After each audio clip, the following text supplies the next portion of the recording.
Hi, this is Richard Satterwhite. You're watching Actorshpere podcast.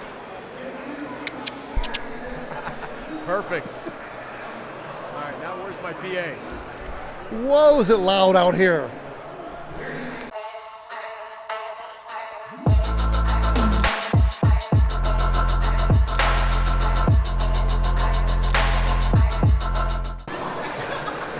Richard Satterwhite. I'm just gonna go. I'm just gonna start. Okay, go ahead, Paul.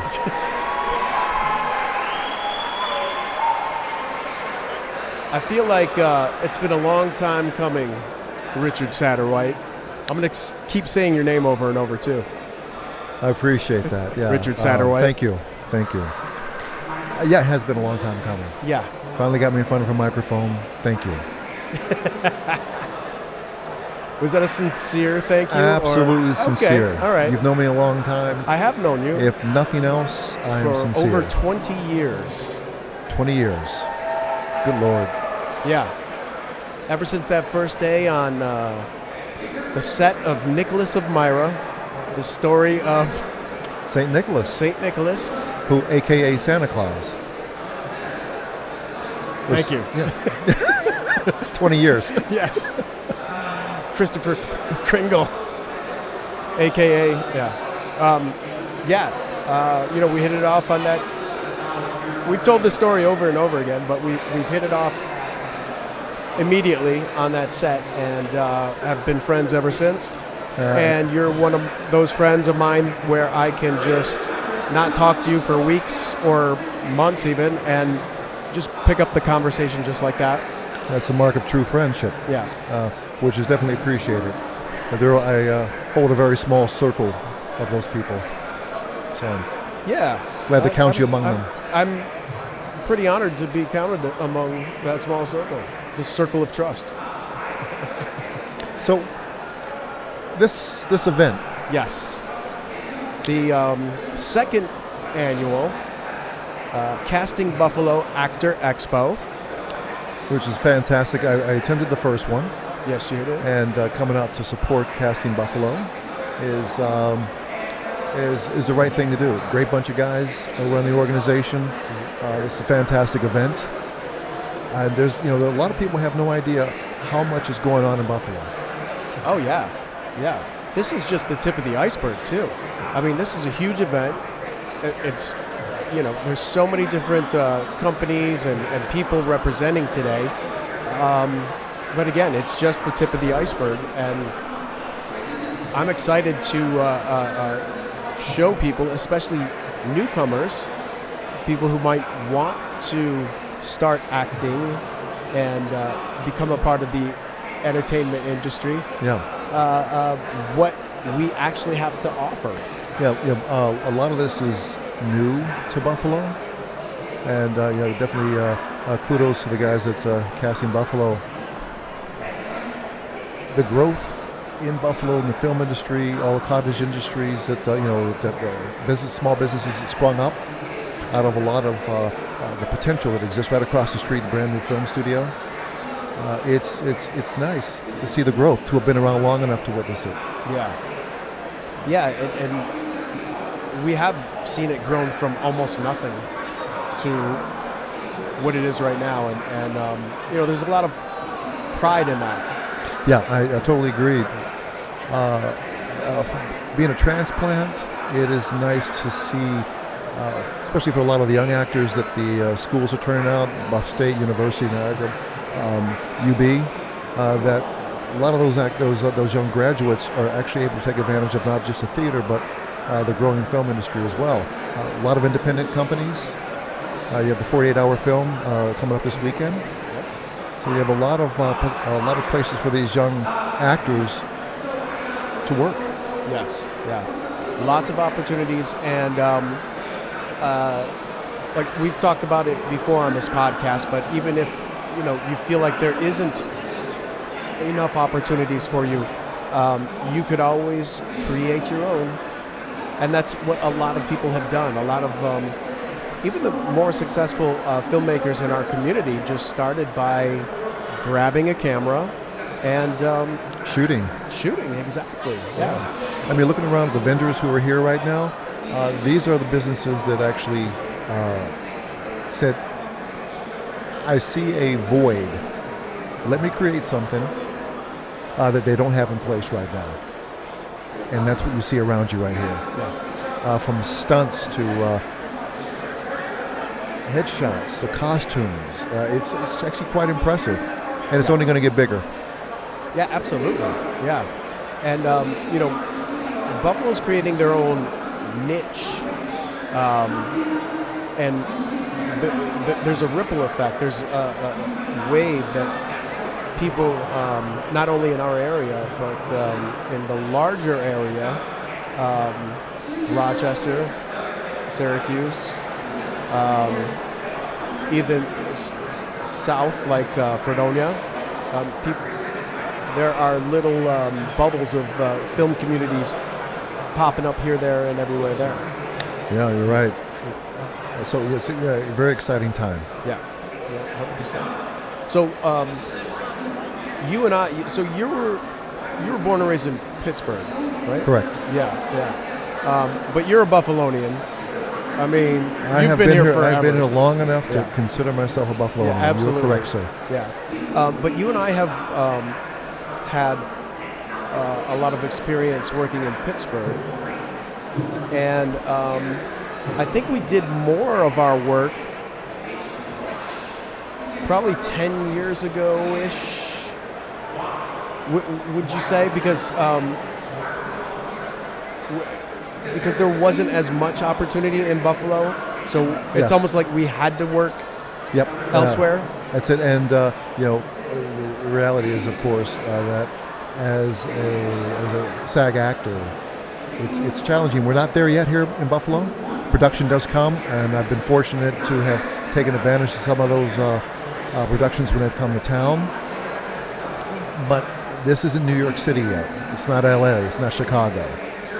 It's in its infancy. Yeah, I often think that had we been able to maintain the direction after Natural was filmed here, this might be a different place. I think the film industry kind of, and I could be wrong, I might be speaking out of turn, but it seems to have struggled after that to really gain ground. Where it is right now, it's almost as if reset's been hit. Because there's been investments. It didn't take, there wasn't a production studio or studios as there are now back then. That's right. And a large amount of production on, I guess, a nearby city, Pittsburgh being close. Yeah. Because it wasn't even production being done to any large degree in Syracuse or Albany or any of those other cities. It was New York City, LA, or Chicago. But, of course, technology has allowed film to be done anywhere. And a lot more people willing to invest in that technology. And like we said before, shoot. Yeah, exactly. Right? Shoot. Yeah. Right? And get your film out to the festivals. That's right. Yeah. And there's so many more festivals out there now that are so accessible. Yeah. So, it's possible. Yeah. And there's some really interesting, I know that one of my favorite things is foreign films. Unknown actors, great stories, great locales, editing, all the things that go into making a great film. What I love about it is the fact that there are a lot of unknowns. Yes, a lot of unknowns. Yeah. That's right. But that brings me back to independent films. Yeah. A lot of unknowns turn out great products. The talent, and these are the folks who I'm hoping are able to take it to the next level, especially here locally. Getting into the film festivals, getting a focus brought on your project, the city, because I'm sure some of these festivals. Where was this made? Buffalo. Mm-hmm. You got this kind of talent in Buffalo? That's right. Yeah. And I think that's what a lot of what's being created right now, and the efforts being made to get their work out to a broader audience have done, and that's increased Buffalo, the focus on Buffalo. 100%. Yeah, Tim Clark and team company have done a lot of work to put Buffalo back on the map, bringing these products to town, or projects to town. That's what we need right now. 100%. Right. What are you working on recently? I'll say upcoming. Yeah. Upcoming 48 hour. Yeah. Yeah, that's this upcoming weekend. Mm-hmm. So excited to be back in that again. Good. Actually, really excited. I was this close to being on your team. Yeah, and that's another thing we talked about as well. This close. You know, we've never done we've done a 48 hour, but we weren't in the same scene together. That's right. Yeah. You know, and I'd always wanted to be on camera in a scene working with you. Yeah. We will. We will. Hey, you know what? Maybe we should take advantage of that inexpensive technology, right, and shoot our own film. Maybe we should practice what we preach, right? Walk the walk. Yeah, because it has to come from someplace. Exactly. Yeah. And that's another thing that doesn't exist to a large degree anywhere else is the collaborations that take place locally. That's right. Right. There, of course, you'll find ego in any industry, right? But there's more of a willingness to work together, which is fantastic for artists. Because you don't see that everywhere. That's right. Yeah. And something else you don't see is the fluidity between teams or partnerships, and you know, we're able to share with other teams, you know, our talent, our equipment, our education, our knowledge. It's not, we don't lock that stuff down and just, you know, keep it to ourselves. And that's the great thing about the 48-hour film, right? What you're talking about is it is that opportunity to work with people you've never worked with before. Right. Teams, people with expertise in sound and editing to come together. Sometimes staying with their own team, and sometimes going, spreading yourself around. You work with a team this go around. Next year, you work with another team. That's right. Yeah. So there's like a closer connection among talent here locally because of that. 100%. Yeah. That's why walking through a place like this event today, I know half the people here because of independent films. Yeah. That's right. Yeah. I've run into a couple stage actors, but largely these are folks who've worked on independent films. Yeah. It's pretty awesome. Yeah, it is great. Yeah. Well, I'm glad we're both a part of it, and I'm glad we've remained friends all these years, and I'm so glad that I finally got you to sit down on the Actorshpere podcast and talk about it. Richard Satterwhite, thank you so much. You're welcome, for Paul. doing this. Honestly, I genuinely love talking to you. And I think there's more to come. Obviously. Yeah, I think there's more to come. I think there'll be another opportunity to sit opposite you in a chair with a microphone in my face and have a larger conversation. Absolutely. Yeah, man. Been a pleasure. Take Thanks. you up on it. Thank you, sir. Thank you.